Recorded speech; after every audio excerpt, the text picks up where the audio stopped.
Hello, welcome to Hope for Flint. I'm your host, Kristen Wolosinovich, and to my far right, my beautiful co-host, Lisa Metropolis. Hi, Kristen. Today's our lucky day. I know, it is. In the studio, in the Hope for Flint studio, to my right, partner of the Sweet Leaf, located in Flint, Michigan, Delano Burton. Thank you for having me. Thank you, friend of the show. Thank you for being here. To your right is attorney Bruce Leach. Hi, Bruce. Hello, everybody. Thank you for having me on again, Lisa. Appreciate it very much. Hello, Bruce Leach. Also located Flint, Michigan is where your home office is, My correct? home base has been in Flint, Michigan, defending cannabis patients and caregivers under all the changing laws that we've had going on. Right. Well, that's very exciting, and why you're both here today, because, you know, medicinal marijuana has been a huge topic for centuries, to be honest. It goes back in time. And the laws have recently passed, correct? When did this legislation just pass? Well, last December, it was voted on and passed that we have now the MRTMA, Michigan Regulation and Taxation of Marijuana like Alcohol, which makes adult use marijuana possession and use legal in the state of Michigan, as well as cultivation. But what it does is it really has corrected a lot of the problems with the preceding laws. Certain medical provisions were not all encompassing and didn't really protect people the way that they should have. So this new law is really truly bringing the protection to the people in the way that it should be. It's also changed a lot of things in the business arena and allowing for the realistic operation of a cannabis market. I mean, you have to have an opportunity for people to buy and sell cannabis on an open market with good product. And now we have that with the testing and the verification and licensed provisioning stores. It's all steps in the right direction for where this needs to go. Well, that also leads into you, Delano, and the Sweet Leaf. How has this changed your life, and what are some of the products that you provide to customers? It's because it's just not marijuana, correct? Right. I mean, there's lotions, there's healing products. It's a plethora of products. We pretty much provide anything that people need health-wise. Okay. As far as any medical reasoning that you might need, anything natural for, we provide a natural medicine. You know, I don't like to even call it marijuana. It's more of a medicine than anything. Like I said, it's the most healing medicine you can get, and we can help you. We can pretty much help anybody, anything, if they have their licensed medical card at the moment. So you have to have a medical marijuana card, correct? Go ahead, Bruce. That's actually an important distinction that people should realize. If you've had a medical card in the past, you should keep it. Yes. It's an added level of legal protection for you that hopefully you will get messed with potentially less and less as time goes on. But the adult laws are new, and it's new to officers. It's new to people in law enforcement. So they're not going to understand it the same way they didn't understand the previous cannabis laws, and that leads to the lack of understanding and clarity leads to problems that end up seeing people getting ticketed or sent to court, and that's the whole point of this new law, is to avoid that. We don't want anybody to have to get arrested or harassed or ticketed or have to go to court anymore at all. But it's important that you still are aware of the laws and what you can and can't do. But maintaining your medical card, if you've had one in the past, I strongly urge people to maintain that as a level of protection. And I just wanted to say about products from Delano the Sweet Leaf. I had the CBD cream recently that was unbelievable for pain relief. I'm telling you, I put it on in 5 minutes. After 10 minutes, the pain was totally gone. And I'm a big professor of the products in this industry, and I use it also. I believe in the medicine. But there are so many new products that come out nowadays because the doors have opened to acceptance. The doors have opened to treatment in a medical sense, where it's not just smoking joints, which obviously is probably the least healthy way to do it. Well, Lisa, we've been talking about this topic for quite some time, and there is such a massive misunderstanding because they think everything has the THC within it. And now they can't shy away from this because there's so much medical data backing up the treatment, whether it's epilepsy, MS, pain management, across the board. I'm sure you can speak to that, Delano, or, Lisa, you wanted to talk a little bit about your history with CBD and using it for pain management. Well, my question is, and Bruce, you were saying that there's so many more options, and Delano, so many more options now, and it's, of course, so much, it has a credibility to it now, especially since the law is passed. Absolutely. So I have seen going into salons, hair salons, massage, I've seen CBD pop up everywhere now in everything. I mean, it is sold in Rite Aid. It's sold in every, you go Health into bakeries. store. It's sold in stores there. Glad you brought that up. Here's my question to you. What's the content of that? How do you feel about that? And because Bruce and Delano, this is a business now. Yes. How do you feel about that? What are the laws that help you, and some of them that aren't exactly helping you also? Well, that's a really important point, and I'm really glad you brought that up, because there are a lot of gas stations. There are a lot of Whole Foods markets. There are a lot of these health food related stores that are displaying these CBD products everywhere. And first of all, I'd like to start out by saying it should all be legal. Okay, it all should be legal, no matter what. From Bruce's mouth to your ears, right? No matter the business context, no matter any of this, it should all be legal and treated as a homegrown medicine, just like anybody else's herbs and anything else. That's it. But that being said, there are people that are spending a lot of money and a lot of effort to get these state licenses to be compliant with the law. And then you have the mobile gas station down the road that has a CBD stand, and it has a sticker on there that says legal in all 50 states. Right. And as much as that should be the case, it's not. It's not. That's It's not. right. It's That's not legal in all important 50 to know. states. It's a complete slap in the face almost for us to have to jump over hoops. Jump through hoops jump and over what you have to hurdles, do. And what you've somebody gone else through. can just Okay, stick it on the that shop. makes sense, doesn't it? I prefer to look at this more in a proactive way and looking forward rather than looking back. Sure. But it's hard to ignore the victims of cannabis prohibition and the pain and the suffering that they've had to endure For wrongfully years. for Centuries. Right. Yeah, I mean, well, in the United States, it's been over 50 years of incarcerating people wrongfully, stealing their property, taking away their freedoms and families, and that is just the most atrocious behavior on behalf of our government that I deal with on a daily basis as my law practice. But you can't overlook that. And then look now to the people who are taking advantage of this situation. And to me, that's not very much better. I mean, the fact that these gas stations or other stores are willing to openly sell these products, that same action costs people prison time. That's right. That's exactly right. And not that I wish prison time on them, but it's not fair that they're doing it now, and because it's a gas station with a sticker that says legal in all 50 states, that they're the police that go stop in there every day to refuel their cars, and they're seeing this in their face. It's not fair to the people who spent jail time. At the same time, Delano's never been to jail for that. I mean fighting for his business and jumping through hoops is what I mean. Right. We're really trying to help people. Then you get people who just can jump in on the profit side. So that's why I say the biggest thing between us and them is we are really for the people. We're really trying. We're trying to comply with the law, and compliance with the law is important. Well. Look how passionate they're getting. Yeah. I love them both. But I will tell you, to your point, Bruce, in talking about progression and moving forward, what it does now, it allows business partners and owners such as Delano and the Sweet Leaf to continue now to grow and progress and provide health, hope, and healing. And that's what's most important. That's what's most important. But what I want to ask you real quickly is a little bit about the retroactive. I have a few questions, but going back, because there are still people incarcerated because of this. What is being done, if anything, to help these people out? Well, in addition to what I have dedicated my law practice to, which is helping patients and caregivers and protecting people against the government abuse related to cannabis prohibition, I mean, that's really been my mission for my entire law practice. It's something I'm incredibly passionate about and I love doing because I'm defending good people. They're not bad people. There are no victims to any of these crimes other than the people who are getting their lives destroyed by these police who just don't get it. There's just a lack of understanding and education. Yeah, and a misperception still. But I mean, when you're talking about the new law and retroactivity, there are, believe it or not, still some prosecutors that are prosecuting marijuana crimes in Michigan, even though we now have this law that's changed everything and made this lawful conduct. Get the card. You know, they're still trying to go forward with their ways of prohibition, and it's nonsense. And I love more than anything getting hired in those jurisdictions where I know those prosecutors and the games that they play. I've recently gotten several dismissals, although they try to keep it quiet and off the record so they don't have to do it for everybody, which again shows shows their bias and unfairness in the whole thing.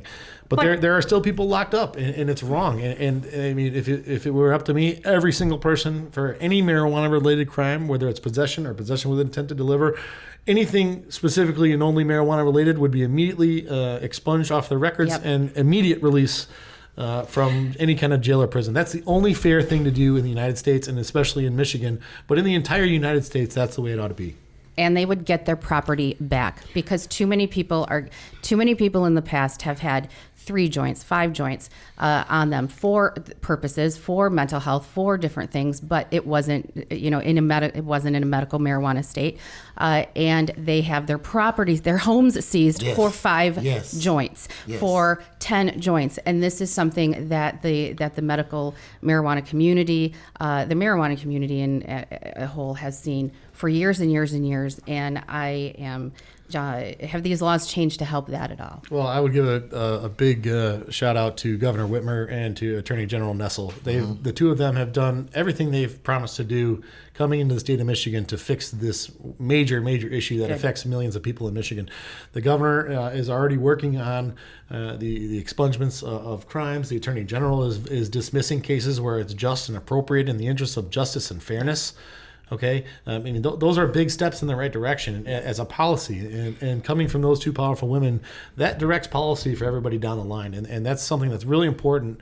That there's the few bastions of bias that are still out there, are unwilling to recognize that they've lost, and so they're trying to fight this war, but they've lost, and also not just with the incarceration and expungements, but the forfeiture bills that just recently went through that the governor signed require now a criminal conviction in order to be able to seize someone's property. And it has to be related to the conviction. So if it's a joint, you can't seize somebody's car over the value of a $10 joint. Lisa, we must have an attorney on the panel when I can't even get a word in edgewise.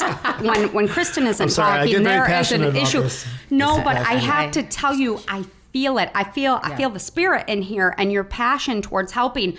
But I want to talk to you a little bit because, growing up, you guys got a lot of work to do. You do. I mean, this is this is only the beginning, but you are going to change the narrative for centuries to come. And I think growing up, like personally, I'm not fond of marijuana. It was not my drug of choice. I didn't enjoy it, but it has changed people's lives.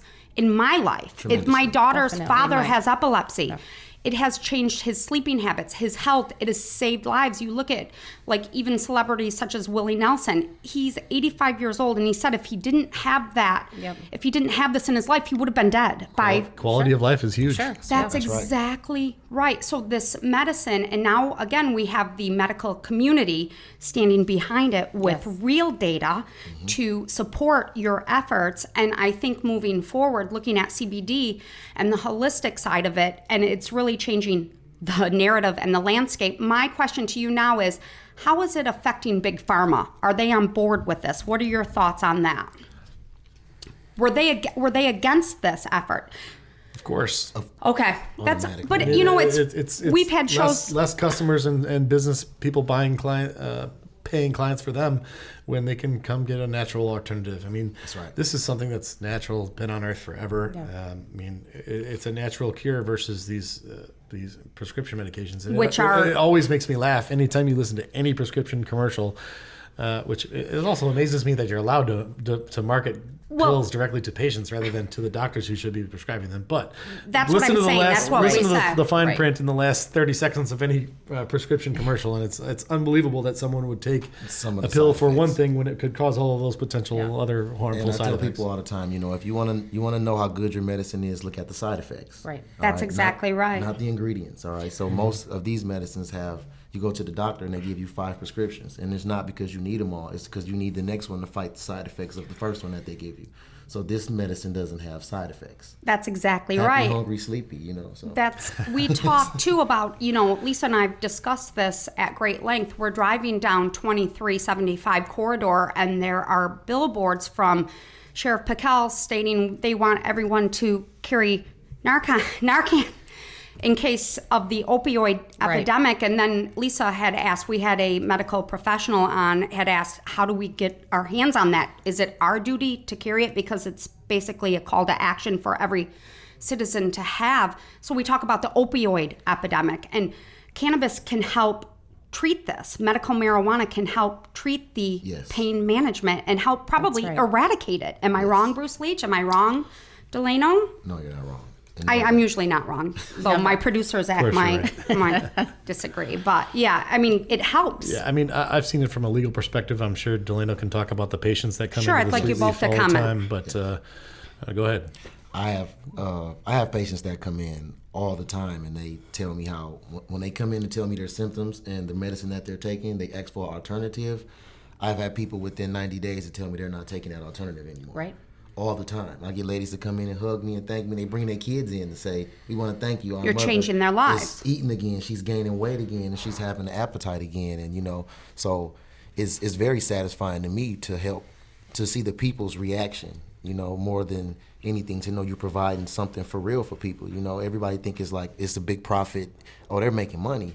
It's not about that for everyone. You're changing their lives. We're trying to change people's lives, and it's working, and we're seeing the backlash from it. So, Bruce, you're changing their lives on the business side of it. You're protecting them, but Delano's in the trenches every day, and you're looking at the data that's also staggering with children that fall within the autism spectrum or Asperger's, and desperate parents that are probably coming to you. Yes. We've had moms and dads CBD on. is a huge project for that. They're massive advocates for this. In fact, Lisa had been out with a mom. They called me from Detroit. Right. And I had her on the phone. She's like, we got to get on the show and talk about how CBD has changed her child's life. I deal with it more from a legal arena and helping people when they have the court and criminal issues related to this. Delano's obviously more on the day-to-day and the practical and helping the patients that come in to get their supply of alternative medicine. But I can tell you just a quick story. I've been practicing law for many years, and I've been dealing with specifically cannabis since about 2010 here in Michigan. And I had a family the gentleman happened to be friends with my grandfather. And it's 5 generations of police officers. There's probably 40 police officers in their family. Everybody in that family became an officer. And much credit to them. I mean, these are good people and good officers. They're out there protecting us. But their youngest grandson, the great-grandson, had epilepsy. And his brother ended up having autism. And they were desperate. The medication wasn't working. All of the things that they had tried through medical professionals had not worked. Right. They had even gone to one doctor who recommended that they have this incredible brain surgery that was extremely severe, last resort type of treatment rather than consider any kind of alternatives. And they contacted me knowing what I was involved in the cannabis industry. And knew my grandfather, so we had at least the family in for them to listen to me. Sure. Because they were all very anti, everyone in the family. And this was a conference call with lots of them. And they're all police officers, so they're generally trained. Right. This is something that's bad. That's generations of programming. It is. And it's wrongful programming. And we're breaking out of that now with education. We are. And thank you to shows like this. But, yes. But I can tell you that after helping them educate themselves, taking a trip to Colorado to really do some boots on the ground work and see where it's legal and how that's working out there for people. Once they did their research, it changed the game, didn't it? It was a no decision, no contest. Right. To immediately try CBD as a solution, as a potential solution, before you end up going to brain surgery for a child. And I can tell you right now that in the last 3.5 years, that child hasn't had one seizure. Wow. The child's developmental age and cognitive abilities have fully caught up with all of his classmates and people of his age. He was 2 to 3 years behind and having 10 to 12 seizures a day. And I'm telling you, I've got chills right now. You can see it. But I'm telling you, I've been so fortunate in my job and what I love to do that I've met so many people that have gone through this, and it's very impactful. I mean, once you deal with somebody like this and a child or a family, I mean, that's something that you never forget. And it urges you, it continues the motivation. That's the motivation. And it motivates me even harder because now I'll fight. He's fired up now. Yeah. We're going to send him on his way. Look out, world. But this is what Lisa and I say on a daily basis, what an honor and privilege it is to have people like you and Delano in our studio because we feel it too every single day, passionate leaders and difference makers. And it's not easy. This is not an easy topic. Right. You guys have fought tooth and nail for what you have believed in. You have fought the man, literally. The man and the hardest. Yes. And you have won, and you're winning, and you're winning the game because it's Absolutely. for this massive greater good. Well, fortunately, I mean, generally, it's a fight. Generally speaking, I mean, prosecutors can have bias, police officers can have bias, but generally speaking, most prosecutors are just unaware, and especially when it comes to judges, they're supposed to have this neutral position, and so it's really the job of the attorney to educate. It's our responsibility to educate. If an attorney that takes a cannabis case goes in there and doesn't do their job, then the judge is just going to think, well, yeah, see, it's just that stoner nonsense because you didn't do it. You didn't do your job. You didn't do a good enough job explaining it. You didn't help them understand what it really is. So therein lies the success that I've been having in helping people. Is the level of education and understanding and knowledge. So the more you know, the easier it is to win. And when I can go in there and blow these people's minds with the amount of knowledge and content that they maybe assume this or assume that, when you're really educating them, I've changed several judges' minds in several courts. From then on, they're not going to necessarily view it automatically in the light of, oh, you're just getting high. We need 100 of you and that's exactly around the state. Thank you. I mean, that's exactly how I that's do it with Yeah, the people. so that's what Delano's saying he does the same thing with the people. The people on the ground level. I'm educating people on the ground and level. it takes, and unfortunately, I'm helping clean up something that already happened and a problem that's already arisen in a mess, but he's preventing it. And so there's no better medicine than preventative medicine, especially when it comes to cannabis. Lisa, bubble wrap them both. I want to. We're going to split their cells and bubble wrap. I have a question for Delano and Bruce. You both I want to hear from you both on this. So, having said everything that we've said, there are people out there. I've had people come to me and say, "Hey, do you want to get started in this business? We can each grow this many." Great question. How many plants can you grow? What would so you've done this is your life. Mm-hmm. What would you say to novice ideas like that? People who are like, "Hey, we can do this," that have 9-to-5s that are working, that think they can just jump in. Maybe some people can, but would the research is free. The research is free for everyone. It's about having a small capital to start things, just like with any other business. So it's like starting something. But the research is free. And the funding just has to be there. And there's different ways to do it. So it's like my way couldn't be just, somebody could figure out a way better than mine. So I wouldn't be the one to just say, this is the way to do it, okay? So, but you would provide like maybe some tips or some but pointers and how navigate. It has to be your heart. I mean, it has to be. You have to really want to do it. It's no longer a hobby. It's not a hobby. You can't just pick that's up what. And I think some people are still thinking they can just jump in and make it a hobby. I mean, if you're growing your own home vegetables, tomatoes and basil and mint, by all means, then you can try to grow your own medicine at home. But growing your own marijuana at home is not growing medicinal marijuana. It's not the same thing. Because you don't just pick it. You have to nurture it. There's strains, there's nutrients. It's incredibly work intensive. It's incredibly knowledge specific. Balance levels. Your water has to eat. It's a craft. All right, it's not just exactly. water. Flower. You're not just picking. It's not my plants die because I forget to water them. So chances are I'm probably out of the game. I'll go on the legal side. How about that? So it's certainly not for everyone. But regarding the business structure, I mean, is there a great opportunity that everyone can grasp? Absolutely. I mean, people look and see, wow, cannabis industry. There's tons of money being made in all these other states. And for every millionaire you hear about, there's 10 people who failed. So it's like any business, right? Yeah, and there always needs to be a carve out for the little guy, at least in a small supply type of setting. Okay. But I'll tell you right now, just like opening a recording studio, just like opening a gym with memberships, just like opening a bar or restaurant. I mean, the amount of overhead is huge, and it's realistically, it's going to be about 6 figures for any of those businesses. Yes, right. So why would you expect it to be less for a cannabis business? In fact, it's actually more because most cannabis business owners are willing to pay the sin tax or the extra the nonsense extortion by the government in order to get that license. Yes, that's what I was going to say. Because ultimately, there's no reason why it's taxed at a higher rate. It should be taxed at a lower rate because we're reducing the amount of dependence on the medical infrastructure and insurance system. We got plenty of shows, fellas. This is only the beginning. So this has been absolutely wonderful. Just to real quickly end, though, I'd like to end the Sweet Leaf. Where are you located? 400 South Door Highway, Flint, Michigan. 400 South best place Door in Flint. Highway, Best Flint, place in Michigan. Flint. How can people get a hold of you? Look us up at the Sweet Leaf. Come stop in. And come stop in. That'll be the best thing to do. Even if you don't have a card, you want to come ask questions, come stop in. Well, that's what I was going to ask. Can I don't have a card, but could I buy a THC, or do I have to have a card to even You have enter? to have a card. Well, let me answer that from the attorney. Thank you. Thank you. Just real quick. Excuse me, Delano. That Yes. is a legal issue. Okay, technically, these provisioning centers are only still allowed to make medical sales. Okay. Even though the rec law passed, that's basically a private citizen type of arena right now, and Okay. that's where people are gifting each other marijuana and things like that. For any of these stores that are seeking a license or are licensed by the state, they can only sell to licensed patients at the time. That's right. That being said, feel free to come in. I mean, I'm sure you can arrange you a guided tour so you can see. That's it. They just want to make sure everybody's complying with the law and not getting access isn't the key. It used to be access to the marijuana was Right. the issue under the old Medical Act, but now the Facilities Act, it's just you can't buy it. Okay. That's right. So now my next question, real quickly, I have two more to end with.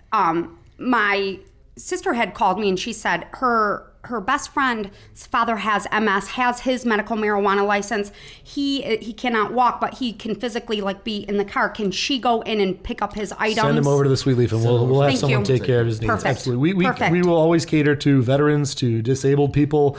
I mean, that's something that I've always been Perfect. very passionate about in my law practice, but I know at the business too. But I mean, that we will always take care of the people who need it. That ties into still the unknown, right? Can his daughter walk in? So you'll be able to answer all of that. And how can people get a hold of you, Bruce Leach? Oh, Well, BruceLeachLaw.com is my website, and my phone number is 810-275-8899. That's my direct cell phone for my law office. I'm not one of those attorneys where you're going to call and leave a message and hope to get a message ring back in a few days or a week. I will answer the phone or I will call you back. That's right. All of my clients are very important to me, and making sure that I give them personal attention and take care of their needs directly. Amazing. Lisa? I'm so happy right now. Only It's the beginning. Incredible information. Only the beginning, because as we continue to progress and move forward, Delano and Bruce will be on the show to continue to educate us and tell us about the progress made. And we hope to hear how you've helped others get out of jail and help them stay away from jail. Yes. And you both have been amazing. So Bruce Leach, again, attorney. Kristen, thank you so much. And Thank Lisa, you. you guys are the best. Thank you so much for having us on. Beautiful. Delano Always the best. Burton, partner This guy's of the the best right Sweet here. Leaf He's the in man. Flint. You both are the best. Lisa Metropolis, thank you. Thank you for not looking Lisa in the eye. She wins you over. Thank you guys for having us. And I'm your host, Kristen Willisonovich. You both are Hope for Flint.